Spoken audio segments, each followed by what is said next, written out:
So that's when I realised, wow, we're teaching all of these strategies. We're all teaching goal setting, consistency and all these things. And it dawned on me, oh my gosh, I don't even do that. I don't, if I'd be brutally honest with myself. And I thought, well, what do I do? So anyway, through digging deep and going off and learning other modalities, trying to find out how does the brain work, what's going on, that's when I discovered several things. One is the female factor difference, that our brains work differently. If we're born with a uterus, we're born with the whole programming to run a uterus, right? So we have a cycle, we have hormones that are different, we perceive the world through different filters. When you understand, we even literally see the world through different filters.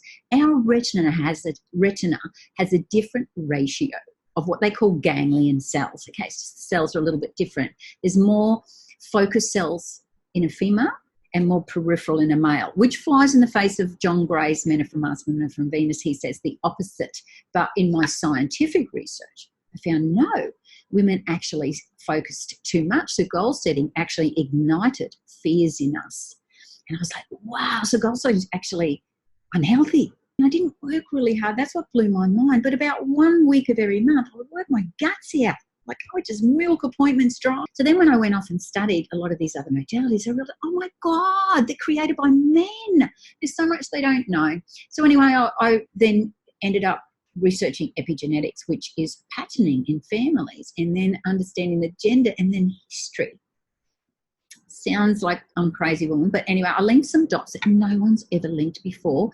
And then what I did was create a new one. So it originated from a lot of what's out there, but I added elements that do not exist in other modalities, and it uniquely for the female brain, how our brains work, and developed Creatrix. And my third breakthrough moment was realizing that those other modalities didn't cut it for women, because I was out there teaching them, mind you. What I noticed was my female clients would always come back within a year. They'd have the same problem back. So Creatrix was designed to last, be quick, not have to bring up the story, and for us emotional beings, us women, and considering all the factors that make us female. So it's very much based on science. However, it happens to be a very spiritual process at the same time. It combines conscious and unconscious mind. So that's kind of my contribution to the world.